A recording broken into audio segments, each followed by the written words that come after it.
आप सबको जय मसीह की। प्रभु का धन्यवाद करते हैं आज की सुंदर सुबह के लिए।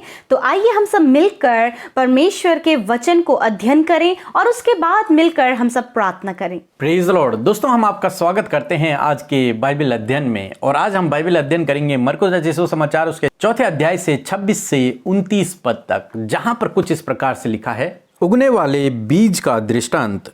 फिर उसने कहा, परमेश्वर का राज्य ऐसा है जैसा कोई मनुष्य भूमि पर बीज छींटे और रात को सोए और दिन को जागे, और वह बीज ऐसे उगे और बढ़े कि वह न जाने।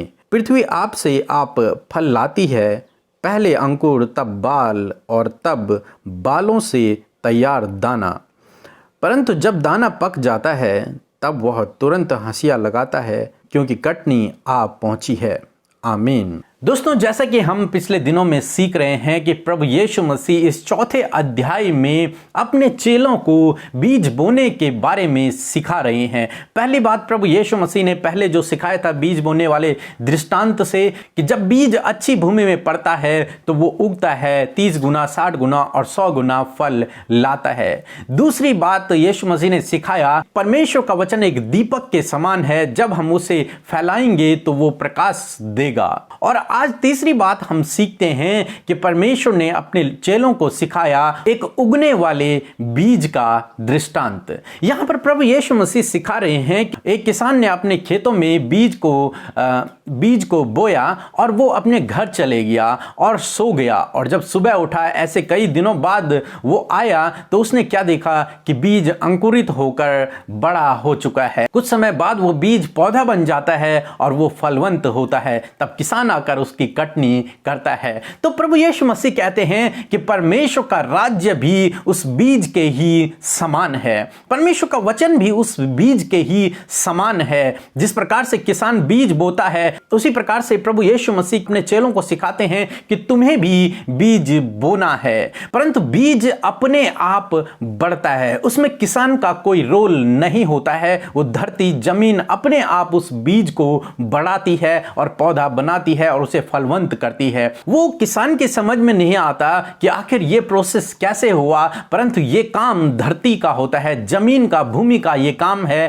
कि बीज को फलवंत करे। वो आकर केवल कटनी करता है। उसी प्रकार से प्रभु यीशु मसीह कहते हैं कि तुम्हारा काम केवल बीज बोना है, उगाना परमेश्वर का काम है। वो परमेश्वर का है। वो बीज धीरे धीरे उसके हृदय में फलवंत होगा। उसमें बीज बोने वाला कुछ भी नहीं कर सकता है। जिस प्रकार से प्रेरित पौलुस कहते हैं, 1 कुरिन्थियों 3 और उसके 6-7 पद में प्रेरित पौलुस ने बताया कि मैंने बीज बोया, अपोलोस ने सींचा और परमेश्वर ने बढ़ाया। यानी कि बढ़ाने वाला परमेश्वर है। यीशु मसीह के चेलों का काम था केवल बोना। इसी प्रकार से हमारा काम है केवल परमेश्वर के राज्य के सुसमाचार को फैलाना और परमेश्वर के उस बीज को बढ़ाना स्वयं परमेश्वर का काम है। उसमें हमारा कोई रोल नहीं है। बीज को बढ़ाना परमेश्वर का काम है और उसे फलवंत करना वो परमेश्वर का काम है। हालांकि वो बात हमें समझ नहीं आती है, परंतु हम वो दिन देखेंगे जब फसल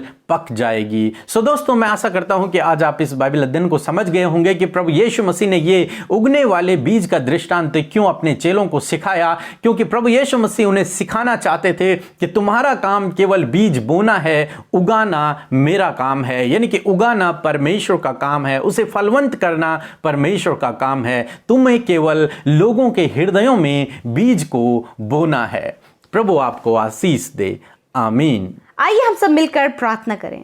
धन्यवाद धन्यवाद धन्यवाद करते हैं सर्वशक्तिमान परमेश्वर प्रभु, हम तेरा धन्यवाद करते हैं प्रभु। सच में प्रभु तू दाखलता है और हम डालियां हैं पिता परमेश्वर। धन्यवाद करते हैं प्रभु कि तू हमारे जीवनों को फलवंत करने वाला परमेश्वर है, आशीषित करने वाला परमेश्वर है, बढ़ाने वाला परमेश्वर है। लॉर्ड तेरा धन्यवाद करते हैं। आज की सुबह में तेरी महिमा, बड़ाई और प्रशंसा करते हैं। विशेषकर धन्यवाद करते हैं कि आपकी प्रेजेंस हमारे साथ में है प्रभु। और विशेषकर धन्यवाद करते हैं आज के बाइबल अध्ययन के लिए परमेश्वर, जो मिलकर हमने प्रभु तेरे वचन को अध्ययन किया है। प्रभु आपसे प्रार्थना है मेरे परमेश्वर कि जितने भी लोग हमारे साथ इस बाइबल अध्ययन में शामिल हुए हैं प्रभु, और उन्होंने आपके वचन को सुना और उस पर अध्ययन किया मेरे खुदा, तो होने दे पिता ये वचन उनके जीवन में फलवंत हो खुदा। क्योंकि प्रभु तेरा वचन एक बीज के समान है पिता, कि प्रभु एक पौधा बनकर वो फलवंत होता है, वैसे ही प्रभु तेरा वचन रूपी बीज हम सब के अंदर बोया गया है। प्रभु वो वचन फलवंत हो, दिन प्रतिदिन प्रभु उसमें बहुत सारे फल आने पाए पिता परमेश्वर। मैं प्रार्थना करती हूँ खुदावन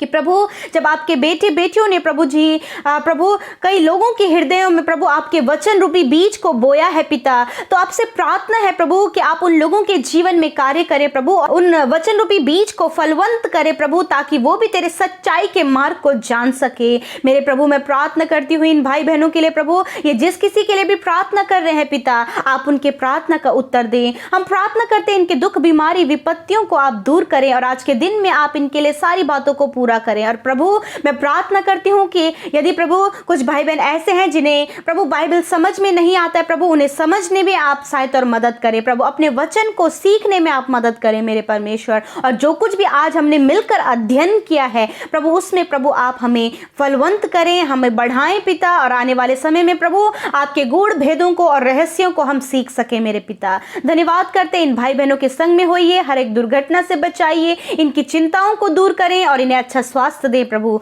यीशु के नाम से प्रार्थना मांगते हैं, आमीन आमीन और आमीन।